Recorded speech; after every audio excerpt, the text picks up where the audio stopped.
Welcome to another episode of Get Real with Casey Kasem, the podcast that goes behind the scenes of the fantasy football industry through interviews with some of the best in the business. Today, I have a special guest, Dwight Peebles, who you can find on Twitter at FFPeeblesChamp. Dwight is currently with Dynasty Nerds and Campus to Canton.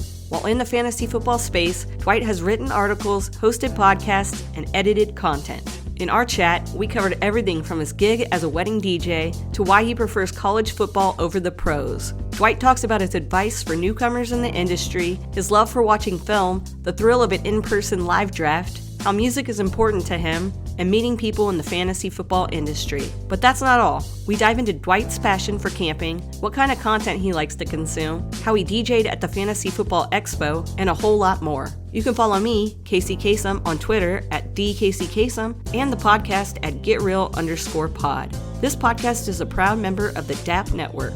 Also, find my content with Rotoballer, Fantasy Six Pack, and South Harmon Fantasy Football. And don't forget to check out SundayDreamersClub.com for some awesome fantasy football inspired t-shirts. Again, that's SundayDreamersClub.com, or you can search for it on Etsy. Now, let's get real with Dwight Peebles. For hours. Hey, okay. Dwight's here. I don't want to call you Dwayne because I was talking to somebody earlier named Dwayne, and I'm really scared. All day long, I've been like, holy shit, I'm going to mess this up. So I am not going to mess this up, Dwight, especially with your name right there. Thank you for joining me on this podcast tonight. Oh, it's so great to finally talk to you. I mean, I obviously have talked to you many times in the past, you know, going all the way back to the open bar days. I mean, I think that's where I first met you, and probably where I've talked to you the most was probably on those shows back in the day. So I met you. I bet you've met a lot of your people that you've met over the years through the open bar. You were like a regular on that show. You were like the third host. I mean, you were always on there. So it was a blast to get on there because I wasn't podcasting anywhere at the time, and it was my little safe space to hang out and talk football. Oh, definitely. Yeah. Oh, those were good days. I miss Gabe so much, man. Like I still talk to J Mike, and I just like Gabe is just falling off the face of the earth. You know, he's just he's still around, but I think you got to dig a little and poke a little and to find him, but he's still there. So having kids, he just said, "Deuces, y'all. We're out." Yeah. But he's right down the way from me too, like just a few hours. And I'm like, anytime I get to Austin area, I really need to, but I don't ever go to the Austin area. So there you go. I did hang out with him one time in Austin. I know this isn't a Gabe podcast, but he was episode 2 of this podcast ever episode 2. So like it was a long time ago. Yeah. That was a very long time ago. So if you want to listen to that after this one, you can go and listen to that one and see how bad I was at hosting. Still not the greatest, but we're here. So Dwight, we're just going to get started actually just talking about growing up with sports. Did you have a relationship, and were you into playing sports, watching sports? How did that go for you? Yeah, I played a lot of sports as a kid, but I sucked. And I liked to eat food and not practice. So like it never really got that far. The best I was at anything was baseball. I could actually throw a baseball pretty damn hard and pretty damn good. So I followed that for a little while, and then football, I think I only played 2 years. I broke my thumb real bad, and I'm like, I don't like this. It's too hurts, and I don't like to play. And they just wanted to stick me on the offensive line anyway, as a 5'10" kid that weighed 200 pounds. I know that doesn't sound like much in today's sports, but being that size in my small town, I was one of the bigger kids, so they just threw me on the offensive line, and I would just get run over by everybody. So it was not my cup of tea. So that's what we do, right? Then we become analysts of the game we love. So and that's actually when I started playing fantasy football. I was like 15. You know, I had heard about it, and grabbed a USA Today and learned how to score it, and had guys that I went to school with and guys that I played football with, and we just figured it out. You know, we did our scores off the USA Today box scores back in the mid 90s. So date myself a little bit. So yeah, that's how I kind of got started. But no, I played a little bit of rugby in college, but I just not really much of a playing sports guy. So well, with fantasy football, like doing it the way that you started out doing it with the USA Today, and I hear stories from some of y'all that have been playing for a really long time about that time in your life when we didn't have the internet resources. We didn't have the internet to go to and just type in and find all that information right at your fingertips. So how was that experience versus how it is now? Well, obviously it's a lot easier. I loved it though. I was always like a statistical kid. I loved math for some reason. I used to draw my own baseball cards and do the stats on the back. And like, I loved adding numbers and doing numbers. Any statistical courses I've taken in college, I've absolutely destroyed. I've always been kind of entranced by that. But at the same time, I'm not a stat guy. I'm not one of the analyst guys. I'm definitely a film guy, which is funny because I love numbers, but I've never been the type that will project those numbers into like success or anything like that. I've never really found the real reason in that. And I've always kind of poo-pooed it a little bit. I've always been, football's a game of, you play, you don't, because this guy is supposed to do this. Is he going to do it? Heck no. He's going to do whatever the hell he wants to do. So I've always thought analysts was kind of silly, but I see the point in it, and I've learned to embrace it as I've gotten older, but I'm still definitely a film guy. I don't know how we got from there to there, but anyways, that's how we get. I will bring that back up. I will bring that back up in just a minute. But when you were growing up, did you have a sports team that you followed or a player in particular that you were a fan of? Yeah, like I said, baseball was my first love, but once I found football, I was about 10 years old. And the Bengals were in the Super Bowl, and I fell in love with Ickey Woods and the Ickey Shuffle and Boomer Esiason, and I've loved the Bengals ever since. And I lived in Michigan, I kind of gravitated toward the Lions as well. So two historically pathetic franchises ever since the mid-90s. You can maybe blame it on me, but there's been some recent success with both teams recently as well. So I've always been.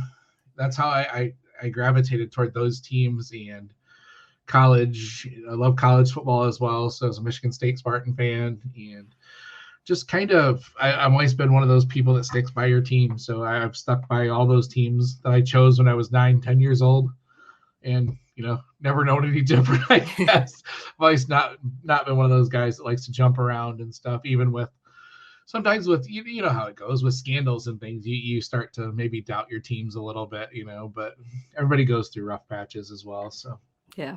I do understand that completely. So how did you get into college football? Because I'm not personally a person that's into college football, but it always interests me how people get into it. So what was your story there?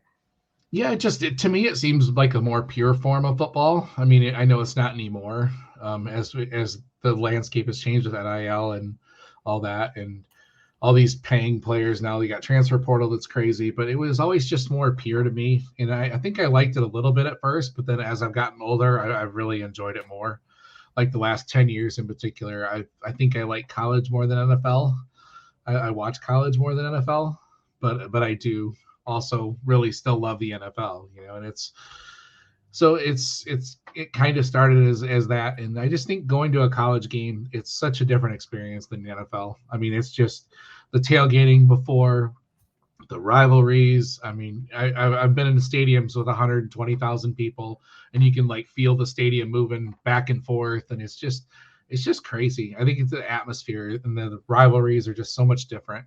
I mean, NFL, you got your, I know Cowboys fans hate the Eagles, and you hate your division mates and stuff, but it seems more organic at the college level. I think these guys really, really, really hate each other. And I don't know, you guys hate the Phillies too, or the Eagle fans, but yeah, everybody hates them. They're obnoxious. Eagles fans, if you're listening to this right now, I promise you're not all obnoxious. The ones listening to this are awesome. I promise. Well, being from Texas, me being from Texas, you would think that I'd be into college football. So I got to figure that out. I'm 40. It's about time for me to start watching some college, and we'll get into film in a second. But with fantasy football, when you played it for the very first time, what do you think was something that you were concerned about, or something that maybe you had to really think about before you went into that very first draft? Oh, absolutely nothing. It was at 15, 16 years old. It's different. It's almost like two lifetimes, because when I played that, and then I think when I went to the military and when I did my first couple of years out of school and stuff, I think I strayed away from it for a little while. And then as I came into this space that I'm in now, it was different. It was like a whole different game. I think things that I was worrying about was just honestly being good. You want to win. You want to, as money comes in, you want to start. You start for the love of the game, but as you start to pay for leagues and stuff, you realize you really have to win occasionally. Right. So, but like it's fun to just pay. Here's $30 league, $20 league. But if you don't win something back at the end of the year, it's like, what am I doing? So wait, we're supposed to be winning money? I thought we were just donating money. Every year Russ is like, pay me, and I'm like, here you go, you can give it to whoever wins, because I'm not. That was my last year. I had a rough year last year. I think I lost a lot more. I cannot tell my wife how much I lost last year. Yeah. That's better to just keep to yourself. And then so it just kind of, and then as I started listening to, I listened to Matthew Berry, and I started to realize there is a little more to fantasy, that I was a beta tester on the app that he had. And I met people like Sal Lido, and, I started to meet some other people that were a little more immersed in this game. And then I started listening to these podcasts. The next thing you know, I'm listening to podcasts about Devy, about college. Next thing you know, I'm joining college leagues. I'm doing this, I'm doing that. I'm writing. I don't know how far you want to go into my writing and stuff. Next thing you know, I'm joining sites, doing podcasts. And I mean, it just kind of just snowballed, and it was crazy to think that I think over the span of about 5 years, I went from like a casual player to just being totally immersed in it. And that happens. That does. Yeah. Okay, so let's talk more about like coming into fantasy football content creation. Like, when did you start doing that? How did that come about? You kind of touched on it, but kind of elaborate more on that. Yeah, I think I started getting into leagues with some of the guys who had podcasts, like Travis May, Gunther. Why am I having drawn a blank on Tyler? There you go, Tyler Gunther from DHH, and he's the one that kind of made me realize that maybe there was a little more as far as writing, and then at one point, probably 80% of the people I've met in this space, I swear, started at DHH. It feels like it. It was just a bunch of us writing, and it was free. We didn't get paid anything for it, but it was fun to be able to write about it and learn about it. And I learned more about editing. I learned more about scheduling. The next thing you know, Chris Allen and gosh darn it, Adam Wilde, and it wanted me to do a Devy podcast, so I'm like, okay, I got this. I can do this, and Devy was something that I had just heard about from lots of names. Lots of names. I know. I'm not lots of names. So then you had Travis May, who had just told me what Devy was. And the next thing you know, like a year later, I'm doing a podcast about it. And so, but it started with DHH. And from there, it went to DLF. I was at DLF for quite a while. And then now I've been with the Nerds for, I don't know, 5 years maybe.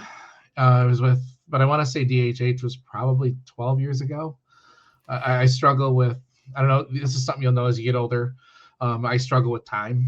Like I can say it felt like a year ago, but it was, someone will be like, oh, that was 2014. You're like, what? Like, no, it was like 2 years ago. Like, no, it was 10. Oh, okay. So I want to say it was 12, 13 years ago. Yeah, it had to have been, right? I'm trying to think back to when I was consuming content for like really hardcore as a fan, like just in the beginning, and remember all the stuff you're bringing up is like my beginning time of starting to consume content. So I'm like, oh yeah, DHH. Right. I remember so many people writing over there that I was just a fan of. So yeah, it's crazy to see how it's come from when you first started to where you are now and all of that.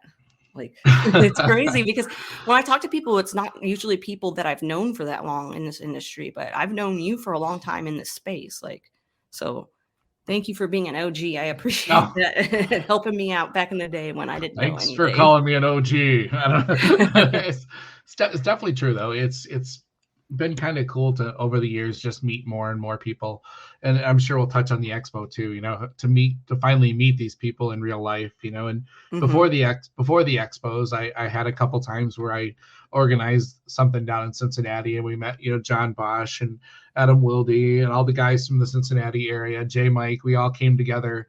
This was before the expos, and I got to meet all these guys that I hate saying idolize, but I did look up to a lot of them. I would Mm-hmm. just, you interact with them, you get your butt kicked in leagues with them. You just kind of you feel like you really know these guys, and you feel like you feel like with you, I feel like I've known you for 15 years, despite the Yeah. fact that, I don't hardly know much about you, but I Right. do, I feel like we do, so it's just kind of neat to meet people. And then I feel like this is the closest I have to real friends anymore. I know it sounds crazy. But like my three best friends I think I've seen one of them in the last 5 years, maybe.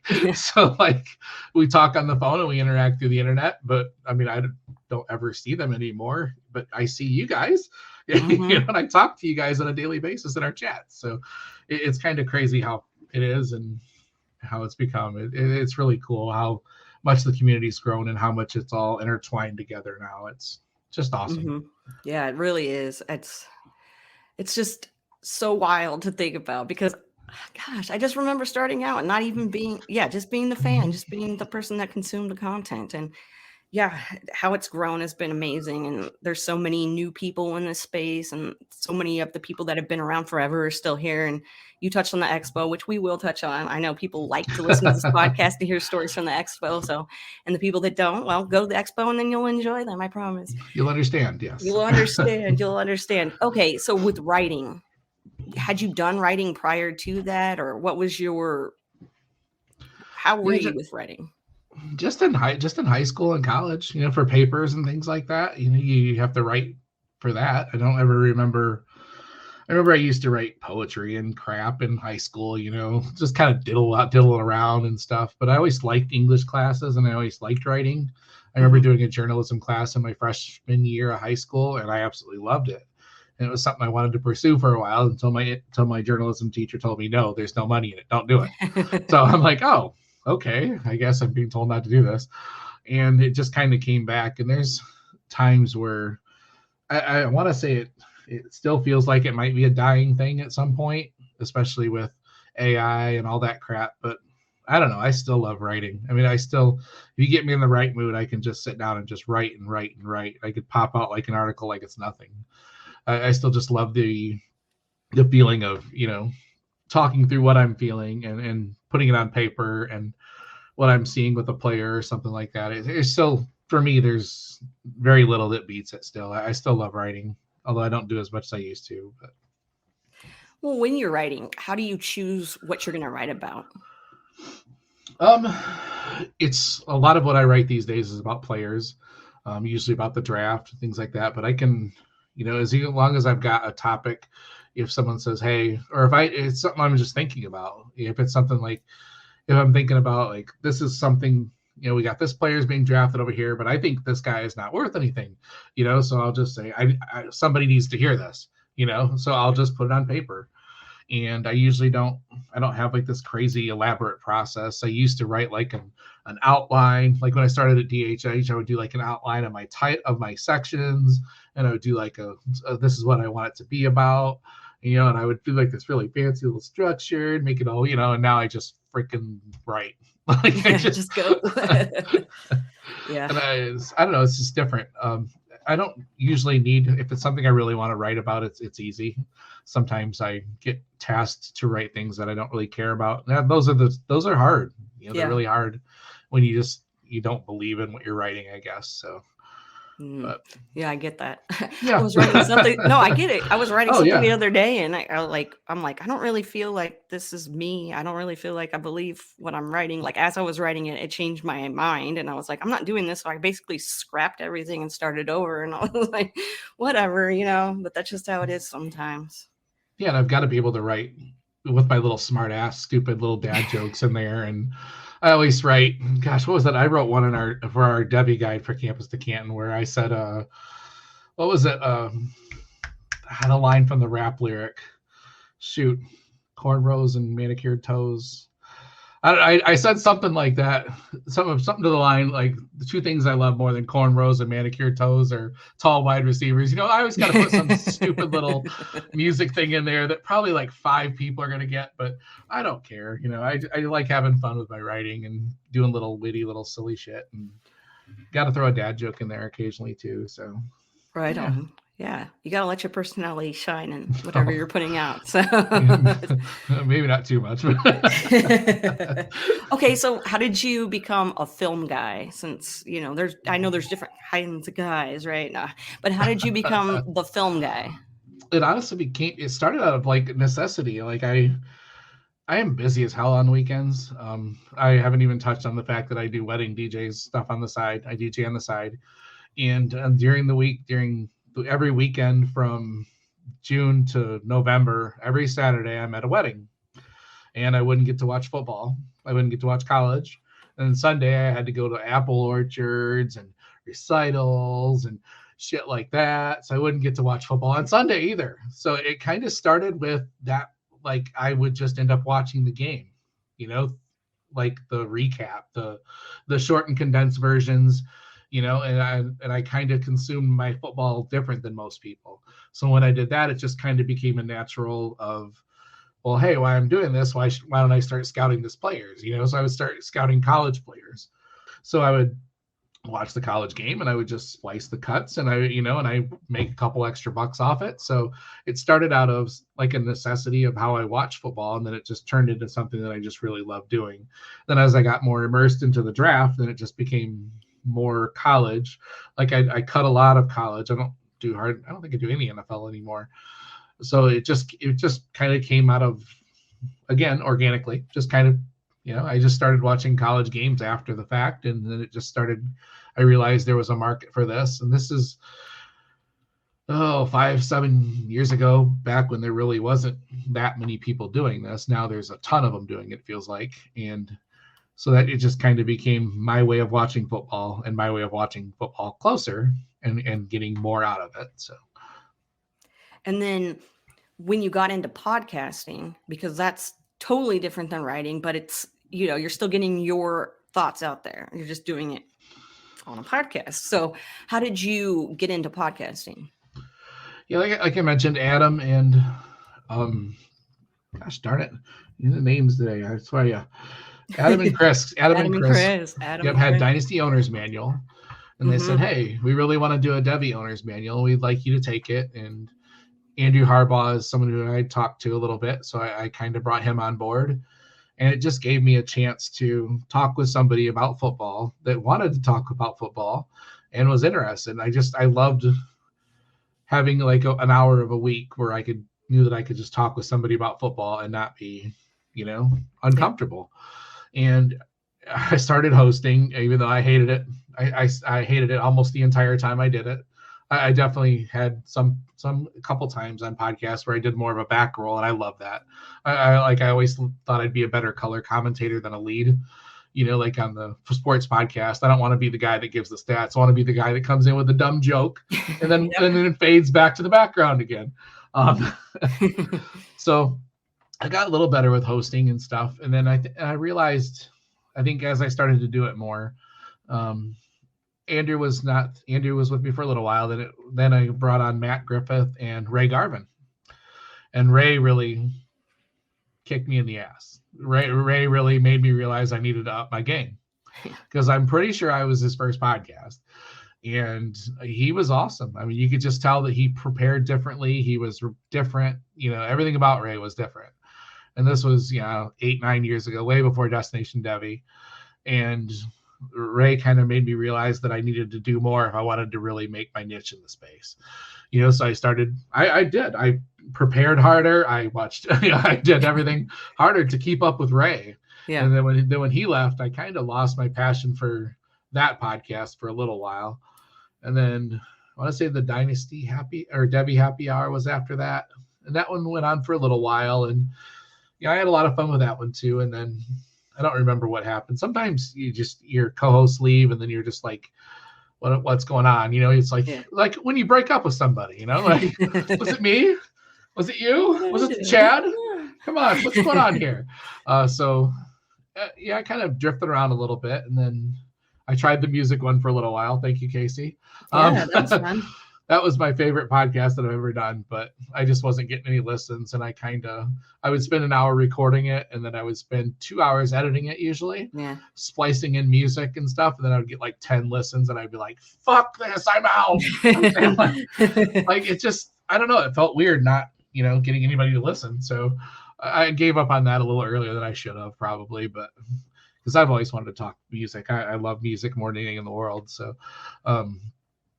then after that, I mean, I did the daily draft one for a couple years, and some people liked that, but then I kind of felt like the audience and the amount of people that started doing draft podcasts and stuff, it was just, as you know, right now, it's pretty saturated. Yeah. It is. Like, I felt like I started really strong, and I would bring on, I think the first year I did 100 or pretty close to 100 episodes in the span of 3 months, one a day for 15 minutes. And I had a different guest almost every single one of them. Oh man. That was exhausting. So, but it was also a lot of fun. I talked to a lot of people in the space who I was their first podcast, which was really cool. And it was really great. Sometimes it was a train wreck. Sometimes it was like, prodding, poking. All right, talk now, or they would say like one little line, and I'm like, no, you got to give me more than that, bud.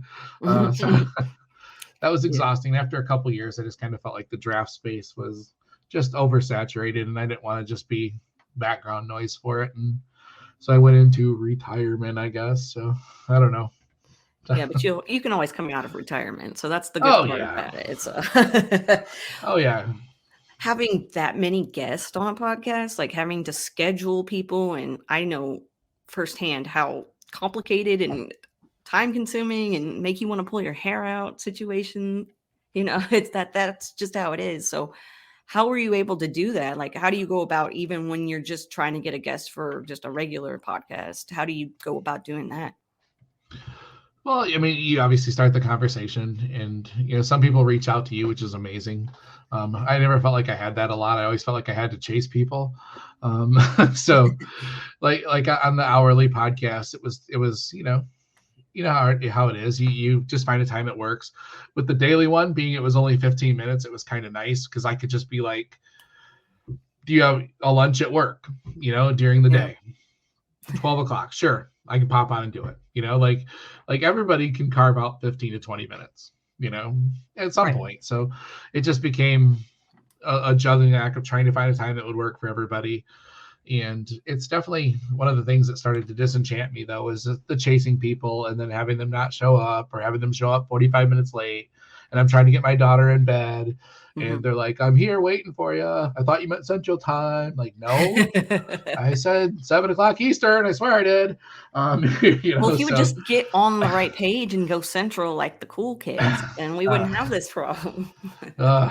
Yeah, time zones, man, they'll get you too when you're trying to get. Yeah, especially the West Coasters or something, man. They're like, "I can't do it in the morning." You're like, "What do you mean?" It's like, "Dude, what are you talking about?" Like, it was one of the things that was challenging, but then you just get to that point where I think I just got to the point where I was like, okay, I've done a lot of episodes. I've talked to a lot of really, really awesome people, and I think I'm just kind of ready to just chill. But he'll be back. We all know. Know. Especially if there's like an open bar reunion or something, then we'll definitely have to get you on board. I would come back to that in a heartbeat. Yeah. So, okay, for people who are just starting out, putting content and trying to figure out what they want to do exactly, what kind of advice would you have for somebody just starting out right now? Just do it, man. There's nothing holding you back anymore. I think there's nothing. It's very easy to start a podcast. It's very easy to get a platform. It's very easy to find somebody that can help you. I mean, there's so many good people on Twitter that will give you advice, whether you like it or not. A lot of it's really good. A lot of people like Kevin Coleman, he's one that I always think about. He is so willing to take time and tell you how to make it work. If you can catch Ray will definitely give you some great advice too. He's a little harder to get a hold of, but there are some people out there. There's so many people. You DM Scott Fish and he'll even talk to you. I mean, You may take them a few days, but there's always people out there that will help you. My advice would be just to do it. Don't worry about it. Make sure you have some sort of plan though, and some sort of try to find the way that you're going to be most comfortable and the way that you think you can find a way to fit in and bring something different to the space. That's tricky. Definitely very, very, very tricky. And then I would recommend, finding someone good that you can talk to. I mean, that's because you're going to have bad days. You're going to have days where you're going to get on and you're just going to struggle to find words. Every name is going to look like it's in Spanish or something, and you can't pronounce Smith or something. You're going to have days where you get on and you're just like, fuck it, I don't want to talk. But so you need somebody to help you to go through those days. So just find those and just reach out to people in the space. I mean, there's so many people that will tell you what worked for them. Sometimes it's the time of the day. I think my better time to talk is like right now. If you try to get me too late, I start to tail off because I am almost 50. So too often, I don't know how the open bar would work these days. Because even back in the days when we'd be going toward 11:30, I'd be like, yeah, help me. So yeah, I don't know if I could do that anymore. Yeah, I don't think I could either. We'd have to do some sort of like happy hour right after work. That's what I'm saying. Yeah, find a time that works for you, and then just find an avenue that you're really passionate about. Definitely, everybody's not going to be well versed and able to talk about every single thing. So find what works for you, and then just do it. I mean, there's nothing. If you want to write, every site's looking for writers always. If you want to cut film, there's every site's always looking for help with that. I mean, there's always places. Just ask. Just never hurts to just pop in and ask anybody you want to ask. I mean, we're all here to help. So exactly. Hit me up too, because the reason this podcast exists is to help people out. Like, that was my main goal when I started this podcast, was just to kind of let people know, like, this is somebody's blueprint on how they did it. You don't have to do it the way they did it, but you can get tips and tricks from everybody. And I'm learning new stuff every time I do one of these podcasts. So it's super dope. And hey, everyone, Casey Kasem here. I want to take a moment to tell you about Sunday Dreamers Club, my fantasy football inspired t-shirt store. If you're looking for unique, stylish, and comfortable apparel that showcases your love for fantasy football, look no further than sundaydreamersclub.com. Whether you're gearing up for the next big game, hosting a draft party, or just want to sport some awesome gear, Sunday Dreamers Club has got you covered. With a variety of designs and styles to choose from, there's something for every fantasy football fan out there. Your support means the world to me, and there are so many ways you can help me grow this new small business. Grab a shirt or two for yourself or as a gift for your fantasy football league mates, or you can spread the word to your friends and family. Every bit helps, and I truly appreciate your support. Thanks for listening, and now let's get back to the show. You brought up finding people that you could go to, and the community is so strong with the fantasy football community and everything. And we talked about the expo. You brought that up. And how has your experience been with the Fantasy Football Expo? Oh, it was great. I mean, it's amazing. Just to tag on the other thing real quick, though, is remember that every one of those guys, that Matthew Berry struggled for years. Yeah. We've all struggled. We've all had failed podcasts. We've all had terrible articles. We've all failed. Every single one of us, Matt Harmon, all the biggest guys, we've all failed. so don't be afraid to fail either. All right. The expo was amazing. I mean, it was fun because I've been there every single one of them. The first one was a little scary. I didn't know if we were going to have another one. It was mainly just a bunch of us in the industry. I feel like we didn't have hardly anybody come in from the outside. And we all just kind of hung out and talked, but it was a little scary. I didn't know how it was going to go, but I think once people got that word and then to watch it explode, I think then we had an off year after the first year, I believe. I can't remember if the off year came after the first or the third. I can't remember. Or first or the second. But then there was an off year, and then Bob just grew it out, changed the location, and next thing you know, I felt like everybody and their mother was there. It felt like it. And then the next year, everybody and their mother's mother came, and I was like, holy shit. And then I remember last year, I felt like I couldn't even, you can't even hardly speak to everybody because you're like, so-and-so, oh, so-and-so. And right. It's kind of like, I think not last year or the year before, I actually went to my room at one point and just crashed because I couldn't keep up with everything. I was overwhelmed and I wanted to talk to everybody. And but it's just amazing to see so many people that you've interacted with online and you've heard on podcasts, and everybody is just cool. Everybody's just great. I mean, everybody from Scott to, the dude down who only has 25 followers, we're all the same. We all are there for the same thing, and it's a lot of fun. I mean, it's just, and then it's a time to get away from. Well, some people bring our spouses, but I mean, yeah, that'd be me. well, your spouse is kind of part of everything, I feel like. But some people bring their kids and their wives, and but I think everybody else just uses it at a time to just hang out and talk with everybody we've known, and it's just like it's almost like a class reunion. Everybody's just kind of everybody knows each other, and we all just meet together and connect over that. And it's just, I did actually finally order the Seeing Friends in Canton shirt, by the way. Yeah. I've been wanting to order that ever since you posted it. I finally got my ass off and did it. Thank so you. It's just an awesome experience to see where it started to where it is now is just, it's unreal. And I think it's just going to get bigger. I mean, eventually we'll have it like Lucas Field or something, and I won't be DJing it anymore. It'll be like Tiesto or something. They'll move on from me. Well, I was going to bring that up because you brought up being a wedding DJ and all that, and then I know that you DJ'd at the expo as well. So how did that opportunity present itself, and how cool is it to be able to do that? Oh, it's a blast. It's so much fun. I mean, even though I don't DJ, I just kind of throw on a playlist and let it go, because I don't want to sit up there and mix and do all that. I want to be out visiting. Bob Lung used to be a DJ. Actually, he was a wedding DJ for 25 years, I think is what he said.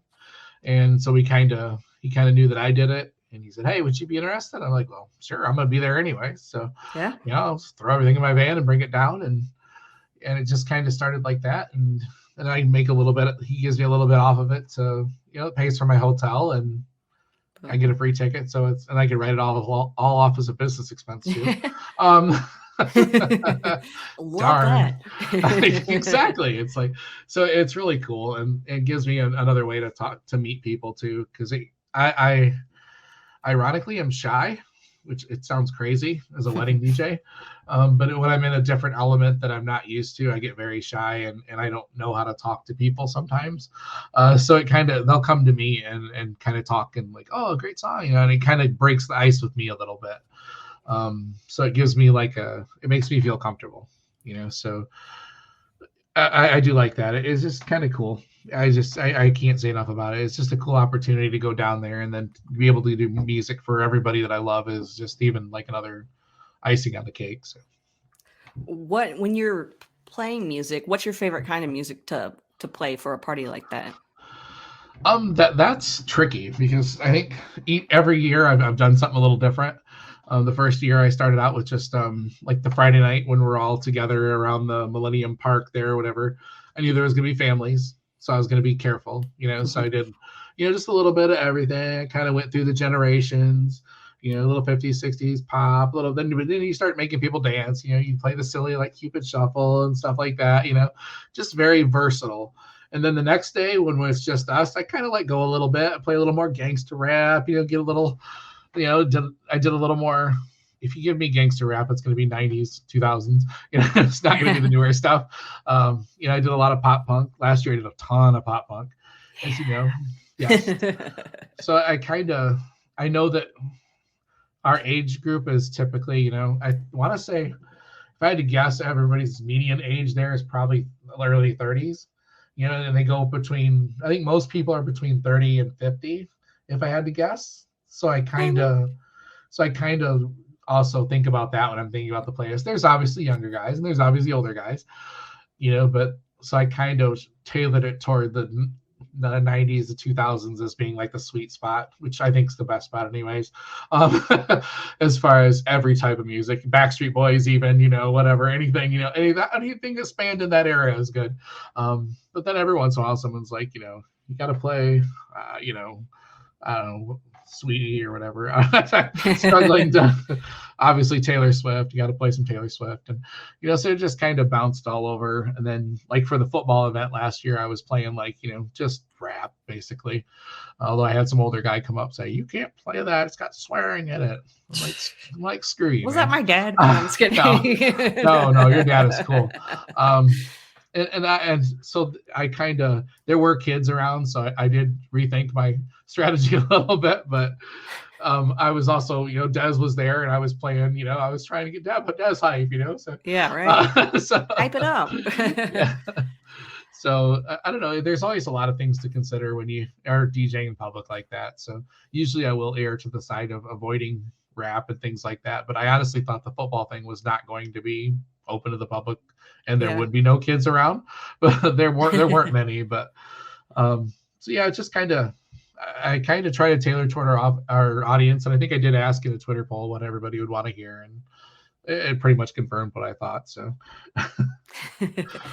Do you have any memorable moments? Memorable moments. That's a fun thing to have to say. Okay, memorable moments from the Fantasy Football Expo that you can share. Ooh. Trying to think of like one isolated incident. Yeah, right. I know it's kind of hard to do that, but even if it's like just like an experience that you had, or maybe just like an overall like, something about the expo that really stuck out as cool to you. There was just, I think the biggest thing is just meeting those people that I never thought I would meet. I remember the first year I met Gary Davenport, who's an old school IDP guy, and a guy that I used to speak to on Twitter when I first started IDP like 15 years ago. And I met him, and it was almost like I was tongue-tied. Like I felt like I was meeting a true hero, and I'm like, this is stupid. And like the first time I met Scott Fish, I could barely talk, and I'm like, it's freaking Scott Fish. Why am I like this way? And the first time I met J Mike was like, oh my God, this is freaking J Mike. And then he gives me the big old hug. The same with Russ.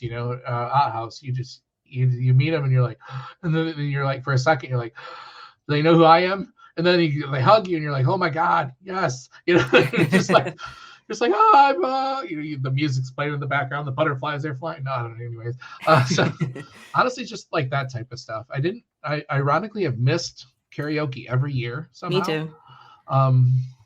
Which is stupid because I love karaoke. I don't know if I could ever sing in front of everybody because I'd be too nervous.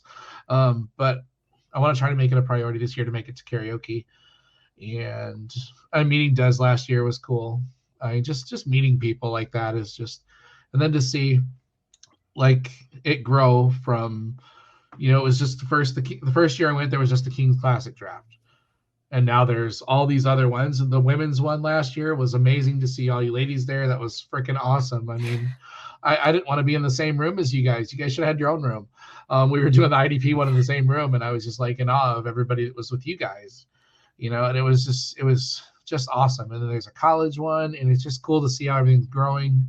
And we're taking over the Hall of Fame, and it's just awesome. And I never would have thought, in the mid '90s that I would go from scoring from USA Today to this. I mean, it's just a bunch of friends. It's just awesome. I can't. Yeah, choked up a little bit. Jeez. It'll do it to cool. you. It's cool. Yeah, it is cool. So go check out the fantasyfootballexpo.com. I know that sounds like another plug. It is another plug. So go check that out. Always talk about it on this podcast. Mm-hmm. Sorry if you listen to this podcast and don't know anything about it or couldn't care less about it. It's just an amazing time for people that love fantasy football, whether you're a content creator or you're a consumer of content or you just want to talk fantasy football. Mm-hmm. That's the place to go. So check that out. Another thing that I often talk about on this show is the Scott Fish Bowl. And you brought up Scott's name a few times in this podcast. Super dope guy, super dope leagues, super dope. Yeah. The people that are a part of it. I mean, I can't even describe because I know that this year the theme is movies and it's going to be super rad to see that. There's live drafts that happen with it now. There's, t-shirts, all kinds of charitable contributions, and it's just a great time. So what is your relationship like with the Scott Fish Bowl? Have you been in it? How many years? So on and so forth. The drill. Yeah, I think I got in, around 8. I think think 8 was my first one, and I absolutely suck every year. So I last year I was projected to have like a top 100 team, and I think at one point I was 1-6 or so, and then my team started winning at the end, which really pissed me off more. Like no, you will suck. We're going down. We're going down with the ship. Right. Part of that is a little bit is Dynasty. I play a lot of Dynasty and I play a lot of college, so I tend to draft not as redraft friendly sometimes. So last year I tried not to, I tried to think differently and tried to, not go for rookies and not draft, So last year I took a better route, but then injuries and, just craziness. So my relationship with the actual bowl itself is it's not good. I think I made the playoffs one year, but I think I lost like the first round. So, but it's still fun. It's just so much fun because I like now that you can pick your division. Because last year I was like looking through the divisions and I'm like, yes, I want to play with him. Yeah. And I like popped into that division. This year I'm going to try to make a live draft, but the weekends that they're having them are really bad weekends for me. Mm-hmm. So I'm going to try, and I'd ultimately like to really make it to. Like, I'd love to make the Minnesota one someday, to be able to draft with Scott and his son and stuff like that. I'd love to make, there's a couple live ones I'd love to make someday because I think I'm only 6 or 8 hours from Minneapolis, not too far. And there's talk of a Michigan one. So if there's a Michigan one, I'm going to try to make it. But I haven't done a live one yet. So. Have you ever done live drafts, like in-person live drafts before, besides the Scott Fish Bowl, but other drafts? Yeah, my home league is the live draft almost every year. A couple of years we have conflicts where maybe one guy won't make it, but I think we've done a live draft almost every year except for COVID. Damn you, COVID. Right. So I think, and then we're in our 12th year, I believe, my home league, and I think everyone's been alive except for the one. So live drafts are so much fun. I'd love to do a live auction someday, but yeah, I don't know. It's just. Yeah, it's so much more fun when you can like tell everybody how bad their pick sucks to their face. Right. It's not. I mean, you can do that in your chats and stuff, but it's not as much fun as like sitting there and like, do you really want to pick that guy? Are you seriously? You're taking him there? You freaking idiot! But it's great to do in person. So it's that's another thing I'd advocate for if you ever have a chance to draft in person. I mean, it's just so much more fun. So. And that home league that you're in, so that it's still going on. What is it, the settings and scoring like? Have you guys changed and adapted over the years, or is it basically the same as it was? How has that gone? They finally let me get rid of defense. We still have kickers. We had IDP for a couple of years, but then I won twice and they got pissed off and stopped. Yeah, that sounds about right. We don't change a whole lot. It's pretty vanilla. It's on ESPN still.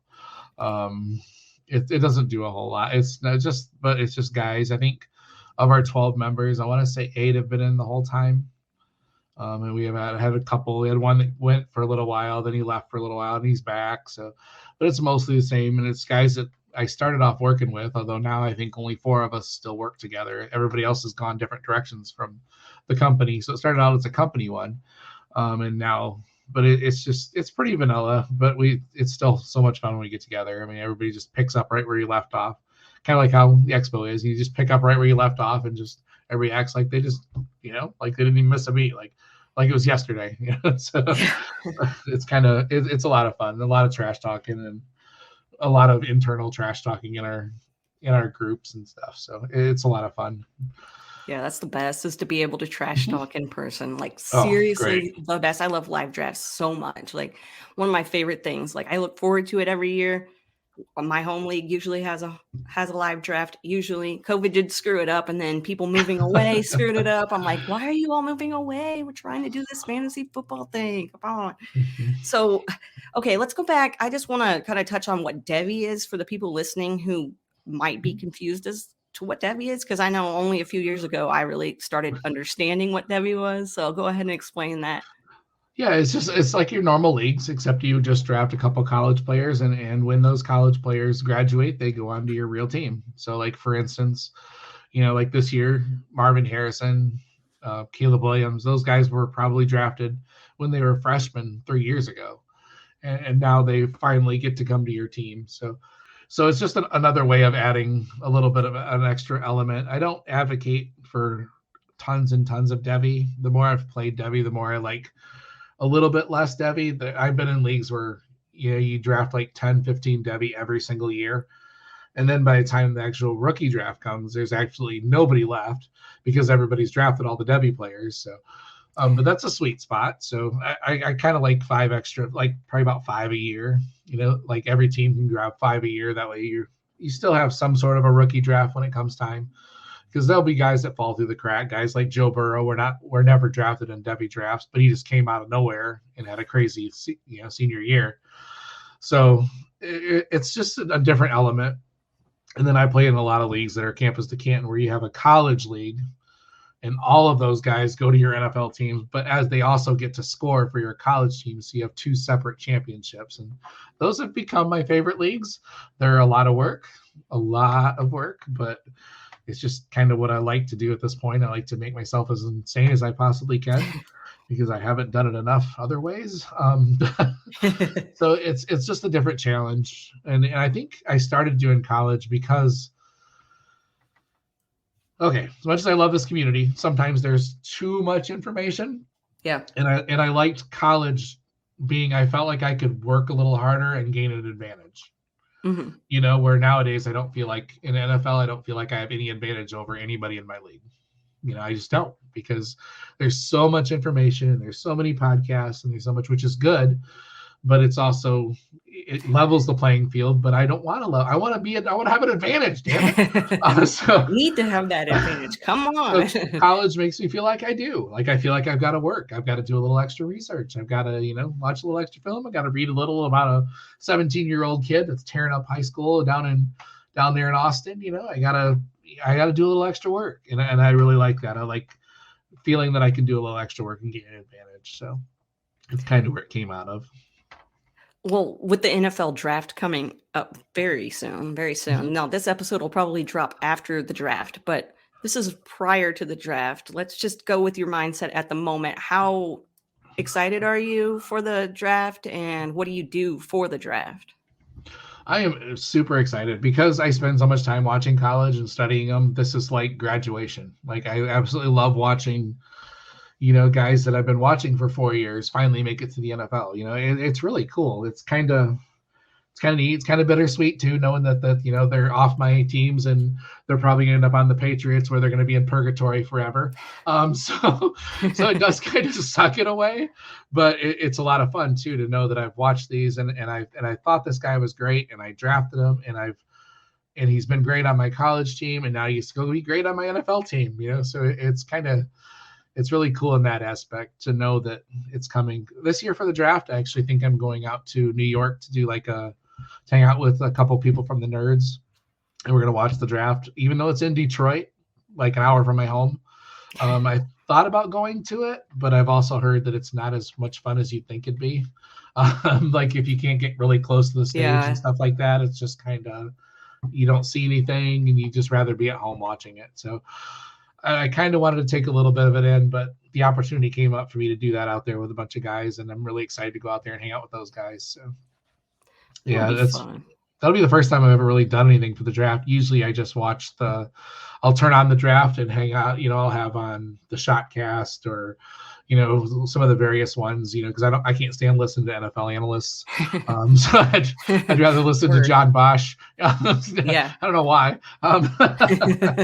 So I usually have that going on, and then in my mind, I'm writing articles as I'm listening to it, which is crazy.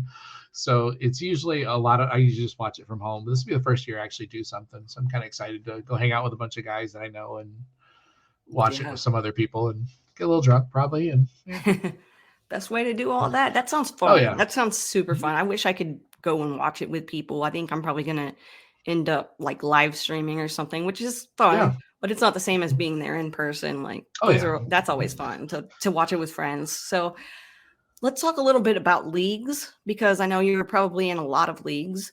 I don't know if you're one of those people that keeps track of how many leagues you're in or not, but yeah, maybe. No, it's a lot less.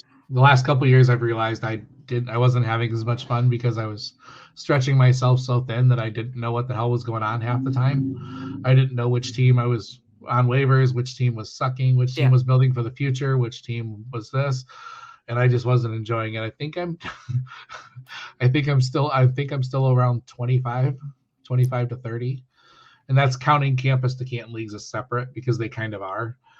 If you could put them together, I'm probably closer to 20, which is crazy for me. I've had as many as 75. Wow. But that was just too much. Yeah, that sounds like it'd be too much. And ironically, the league we're in, the Olympians, I think that's one of my only normal leagues. That's one of my only leagues where I don't have Devy, or I don't have Campus to Canton, or I don't have superpowers. I have a league with superpowers. I'm starting a Harry Potter league where we have spells and things like that. So I like to do weird stuff. I mean, let's get weird. So I definitely like challenges of different things in different leagues. I think it's pretty amazing what some people have done with different settings and it's just crazy what some of the people do for the different leagues. And if there's something for everybody at this point. So yes, there is. I like to watch and hear people give me stories about those kind of leagues that they're in, because I'm in a bunch of leagues that are pretty timid, pretty, they're not crazy extreme like some of these leagues, and some of these people come up with these ideas. I'm like, I don't even know how you can come up with these ideas, and I'm not in any fun spell leagues or any of that. Like there's certain things that, as I started shaving leagues, I realized I like active chats way more. I like guys that trade, even if it's stupid. I'd still rather have trades, and people that are active and wanting to do things. That's why I couldn't get rid of the Olympians. I mean, we've got a great chat, and just guys that I'm not in a lot of leagues with, that I want to be in leagues with. And I've left a lot of leagues that, you can go months without having a chat or months without having a trade. And I'm like, that's not any fun either. I mean, they don't have to be like super psychotic trading, but at least something, and I like to make sure people are talking and staying active. And even if you just pop in and say, what's up, you bunch of fucking losers, and just at least something, like make sure wake everybody up, so it's definitely, I definitely have found what I like and what works best for me. And I still have a spreadsheet that lets me know when my waivers are and things like that, because some college leagues only have waivers like during certain weeks and things like that. So I have to kind of keep track of all that stuff. Yeah, there's no way. I'm not keeping track of that. Right. And I've been several best balls, which is great. I don't count the best balls for Fantasy Cares, because that would almost double my number sometimes. Usually I'm in 10 of those at least, and I run 3 college ones too. But those are like not much work. You just draft and just let it go. So those are fun. So. Yeah, I love best ball now. It took me a while to like come around to it, but like I did. I hated them at first. Yeah. And then I'm like, I do so many mock drafts and stuff, and I get bored so easily that it's just very easy for me to join a best ball league, right? So because the mock drafts, half the time you're against computers. Yeah. So what are you really learning? You're learning absolutely nothing, because they don't draft like humans draft. We draft stupid stuff for no reason. And then best ball would kind of cure that itch, I get to draft, but then, and at first I didn't like it because I would just forget they were even there. Right. And I would forget to do some of them that have waivers and things, I would forget to do them because I didn't care. And then now I really appreciate them. Yeah, right. Thank you, best ball. Yeah, when somebody's like, hey, do you want to join my league? Or hey, I'm doing a charity league or whatever. If they say it's best ball, then usually I'm good to go. Like, yeah, I'll be like, all right, I don't have to do too much, but I still get to, it's, scratch the itch that I got. The draft itch. Man, I cannot talk today. All right. So what is your favorite kind of league setting or rule or something that you see in one of your leagues, or maybe all of your leagues, that it's your favorite, really something that you like? Even if it's basic, like, I don't care. Like, as far as settings, I am pretty basic. I really like Superflex. I really don't like not Superflex anymore. I like some sort of tight end premium. I like flexibility to start different positions more than anything. I don't like it when you got to start like, 2 quarterbacks, 3 running backs, 4 wide receivers, 2 tight ends, a kicker. I want to be able to start like 1-1-1 and then fluid, like I can start 7 wide receivers if I have them, because it gives you flexibility through the bye weeks and things like that. Pretty basic settings as far as scoring and things like that. I do like the big play scoring like Scott's done in the Fish Bowl the last couple of years, the more video game type scoring, like you got a 60, 70 yard touchdown, you should get more points for it. Right. It's kind of fun. I don't tend to vary too much. I don't like gigantic leagues of hundreds teams. I definitely like 12, 14. I think that's kind of the sweet spot, so you can still have super flex, but still have, and not crazy deep rosters. I've had leagues with 90 player rosters, and that's not any fun. The waivers are nothing, so I definitely like to have people available on waivers. It's fun to fight over waivers, when somebody hits and you're like, do I spend all my money now? I definitely like Fab. I love Fab. I mean, I can't imagine playing without it now. Definitely like that. I'm still kind of iffy on auctions. Sometimes I like them for startup. Sometimes I hate them. Sometimes I feel like I suck at them, and my team at the end, I always think I'm doing great. And then I look at my team at the end, I'm like, what the hell was I doing? Like, where did I spend all my money? So yep. I definitely like a little bit of everything. Variety's the spice of life, I guess. But as far as like settings and stuff, pretty vanilla. I don't go too crazy without. I do play a few leagues with IDP now, not as many as I used to. But yeah, like a little bit of everything. Okay, so in your free time, what do you like to do? Yeah, I know.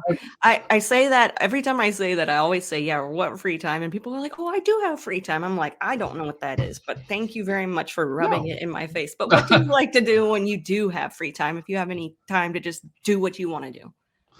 I do. Yeah, I do think I don't have any, but I do. You think about times where you just sit there and don't do anything and watch 3 episodes of Netflix. And you're like, oh, I have time to do nothing. I just doesn't feel like I do. I'm still dominated by. I still have 1 kid in the house. My daughter's 10, so she dominates a lot of my free time. Going to different sporting events with her. I like to do fun, different types of stuff with her. She's starting to turn into a teenager, so that's going to go away soon. Right now, I enjoy time with her. So we camp a lot in the summer. I usually have to. It's like a seasonal campsite, so we spend a lot of time down there. Usually, I have to leave Saturday to go DJ, then I come back afterwards. But so that's a lot of our free time is camping. We travel a little when we can. We just went to Madison to visit my oldest daughter this last weekend. So just like. I definitely like traveling. I'm not a type that wants to save my money for like a fancy car. I'd rather go on a trip. It's just, I'd rather drive my 2013 Chrysler Town and Country and, go out to Colorado for a few days, rather than spend $500 on a brand new car. Mm-hmm. So, I definitely I like traveling. I like the experiences, especially with my kids. It's, I think, what makes it fun. And then as far as like free time at home, there really isn't much. I mean, I'm a good little house bitch. I clean a lot. My wife has me trained well. I do. Yeah, I keep the house in order. She works at a hospital. So she has long days. So when she's gone, I mean, it's pretty much gone for the whole day. So I just keep things running, keep things in order. We have a lot of animals. We have now we have 2 dogs, 3 cats, a bunny, 4 lizards. We got a nice little zoo here. Zoo, yeah.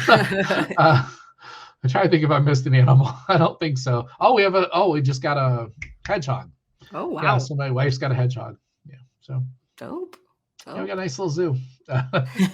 So, yeah, my free time is, but then, I mean, we've kind of glazed on it a little bit. My duties nowadays are different in the fantasy space. I do a lot of editing. I do a lot of editing for the Nerds and Campus to Canton, which is easy for me to do at work. I try not to bleed fantasy stuff over into home as much as I can, just because it dominates my time a lot as it is. So I do a lot of editing. I write when I can. I do videos when I can, but it's definitely more behind the scenes stuff. So, which I've grown to really like. And you had mentioned the podcast editing recently, and like, if you need help, let me know. I, for some reason, love editing podcasts. I got really good at it to where I could do my own. I would watch the wavelengths, and I would know when somebody coughed, or I would know when somebody said and I would just watch the wavelengths, and I would go right to them and click them out, and then I would go right past them. And isn't that funny? I wouldn't even have to listen to it half the time. But so I've grown to really like that. I've grown to I make hype videos sometimes. I do podcast intros, things like that. Graphic design type stuff I never thought I'd ever do in a million years. Just kind of have taught myself. Helping the Abby makers this year with doing those. So I'm hoping to really be, just little stuff like that is stuff I really love doing behind the scenes. So it's just it's kind of my niche now. I like it. Well, I'm glad you hit on that. Because I totally skimmed right across that. But yeah, the behind the scenes stuff is really important, and people probably don't know all the behind the scenes stuff that happens at all these sites and what has to be done with the editing and videos and behind the scenes stuff, all of that graphic design. Like you said, there's so many things and you have to, I guess nowadays, I was talking to, I think it was Jagger May that I was talking to on my last episode. If not, I'm going to edit in the correct name here.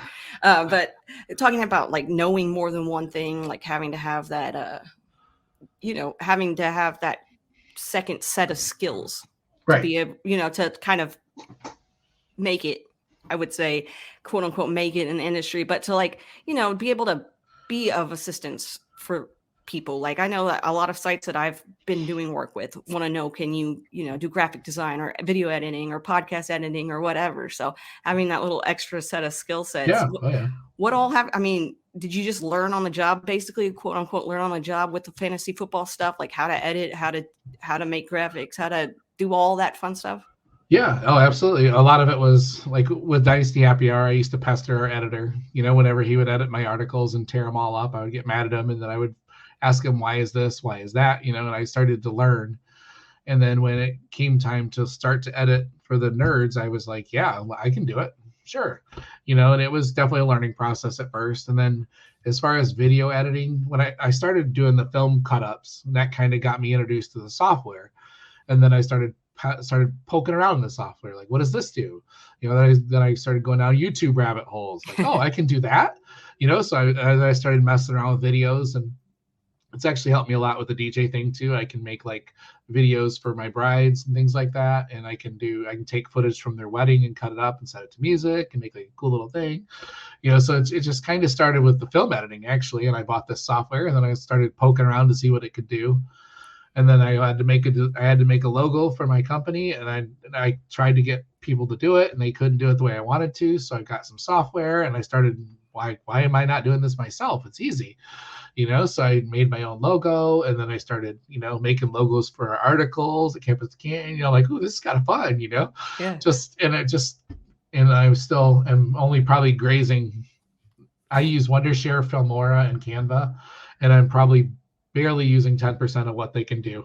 But yeah, I'll see a video and I'm like, oh, I wonder how you do that, So I'll look it up on YouTube, like, oh, that's kind of cool, and then I'll integrate it into my videos, and it's just like a feeling of accomplishment is all it is. Just I want this, and I figure out how to do it, and then I do it, and I'm like, whoa, and it's just it's cool. I didn't have to pay I didn't have to pay a graphic designer $500 to do that.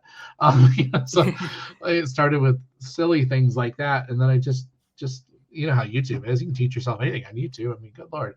So I do half the work on my cars at home. I watch a YouTube video on how to change a brake line, and I do it. So it just, and you feel so good afterwards. You're like, exactly. It may have took me 7 hours when it would have took a mechanic half an hour, but it's a sense of accomplishment. Oh, it is money saved. Saving money, exactly. So, yeah, I've taught myself a lot of it. I mean, then there was sometimes I would see guys that did really cool videos, and I'd be like, hey, how'd you do that? And they're like, oh, it's just this. And they would show me, and it may be a little different on the software they're using, but the still basic concept is there. So once again, just don't be afraid to ask questions. And, because there's guys that do some really legit hype videos on YouTube and stuff. I mean, I can't do anything like that, but I'm getting better. So and that stuff's a lot of fun. So I did a hype video for our church even. So, it's kind of fun. just teaching yourself different things. Yeah. I need to do that. Like I sat down today and watched a bunch of YouTube videos on Canva, like how to make more out of what I've got. Cause like I probably do a lot of things really, really hard that I could do easily, but I do like an extra 7 steps and then I still do. I still do. Okay, how can I make this more streamlined? So I was like, I created a resume in Canva and started from scratch for some dumbass reason. And then at like 6 hours later and 3 days later, I'm like, oh, these templates. Wow. Yeah. That's awesome. Why didn't I just use one of those?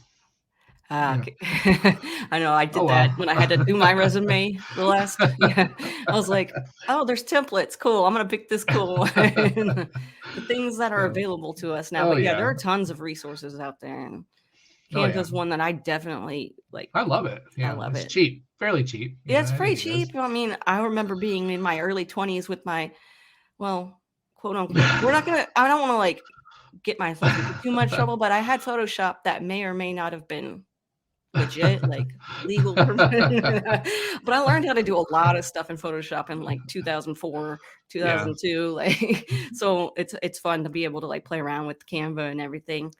When you're consuming content, what kind of content do you like to consume? Not just fantasy football kind of content, but like just in general, what kind of like are you drawn to? I do listen to a lot of podcasts. It's just because I have time. There's always a podcast on in the background. If it is not podcast, it's music. I read a lot, obviously, but I think most of my reading is because I'm editing. I don't know if that counts. But I do still enjoy reading. I do enjoy getting on the sites and reading about different sports and things, but I listen to a lot of podcasts. And this time of year, I've actually backed off on the football for a little bit. After the draft, I'll probably kick it up a little bit again. There's a couple of my absolute cannot miss podcasts. I'm not going to go on here because I'm not going to go in here and say them because I don't want to piss anybody off. But there are a couple football ones I just don't miss. And then then I listen to a lot of, lately for some reason, history. I've been really into history podcasts.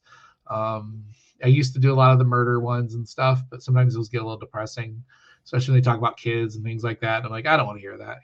So it just depends on my mood, but I don't know how much I'm gaining from the history ones because half the time I'm not really listening. Yeah.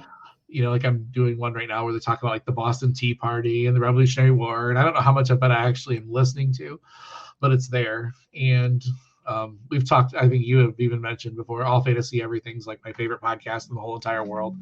I love those guys. Actually, Sean Jordan was in Madison this last weekend, and I was trying so hard to go see him.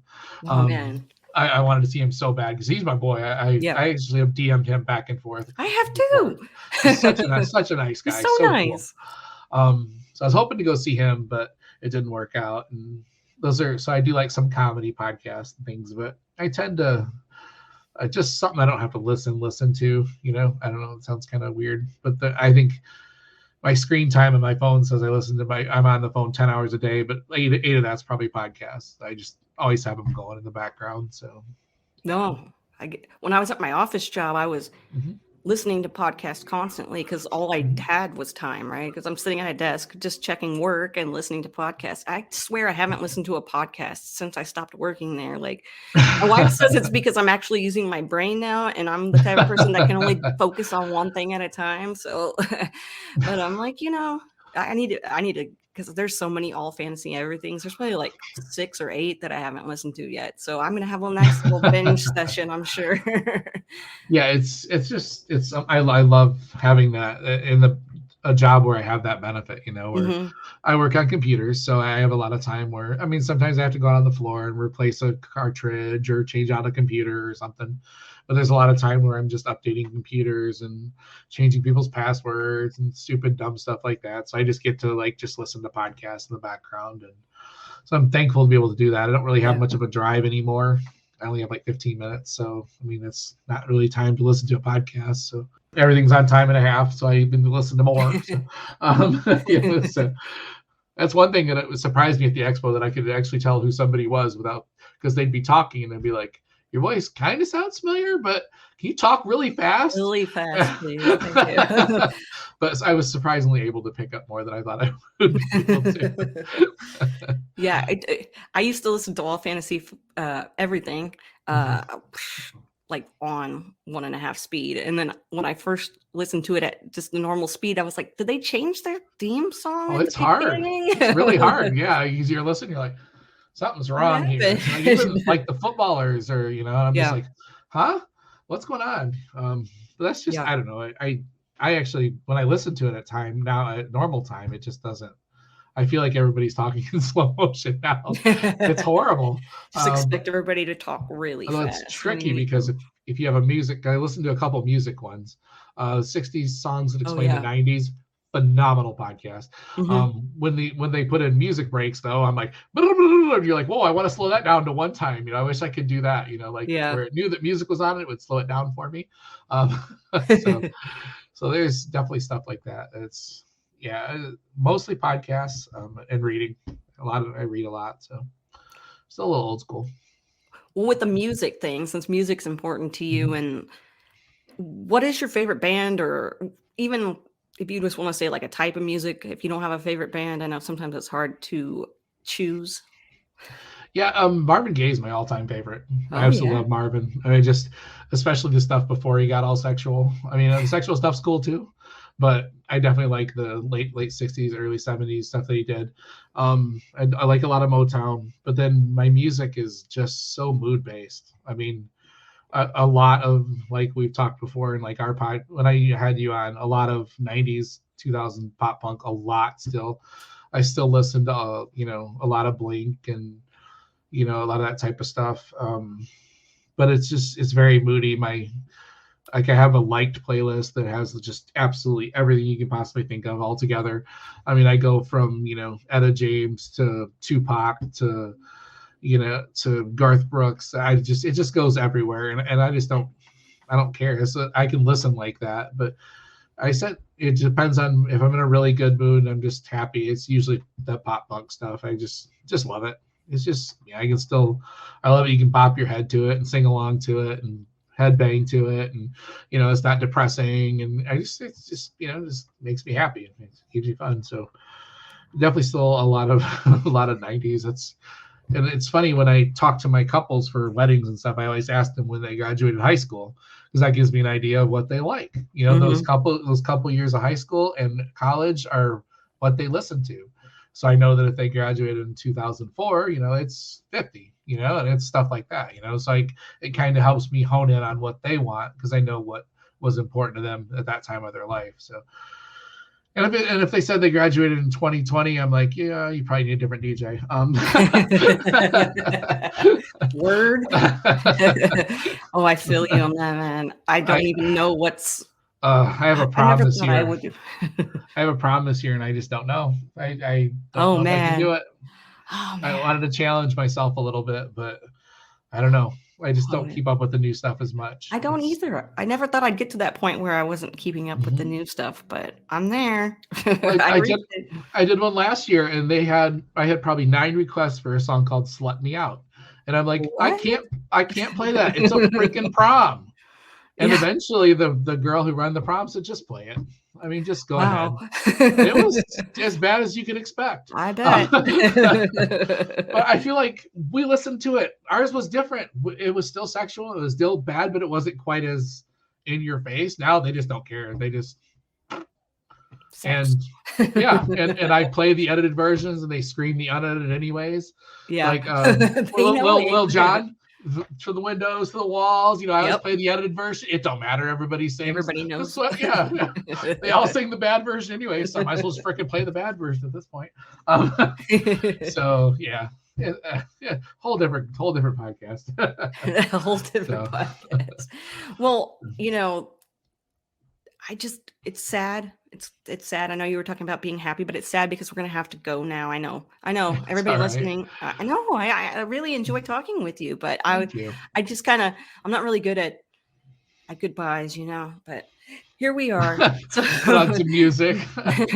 Okay. Dwight. Come to the end. end of the road. Love it. We need J Mike singing that. He's got the voice for that. Oh my gosh, please and thank you. Dwight, it's been a pleasure having you on the podcast tonight. Can you just let everybody know where they can find you and then what you have going on? I know you're quote unquote retired, but you've got stuff. So if you want to point people in that direction as well, go ahead. Yeah, I'm behind the scenes. I'm always watching. Don't worry about it. Dynasty Nerds, Campus to Canton. I write a little bit for both sites, but mainly do editing. And I'm not even that active on Twitter. I mean, I try, but I don't satisfy the algorithm. I don't post enough to be like at the top of anybody's list. So most stuff I see gets like 10 views. But I try to post things sometimes when I'm cutting clips and things. I try to find things that I find are interesting and stuff. And so, yeah, that's mainly just the Nerds and Campus to Canton, just behind the scenes mostly. Excellent. Yeah. Oh, yeah. There's your behind the scenes guy right there. So go check that out. Check everything out. Go check out all of Dwight's work and let him know that you listen to this podcast because it probably means a ton to him. It means a ton to me when people tell me. So, yeah, thank you so much, everybody, for listening to another episode of Get Real with Casey Kasem. Make sure that you come back next week for another episode. And also remember to stay rad.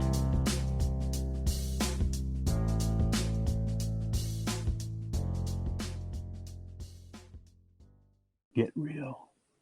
Time to get real, everybody.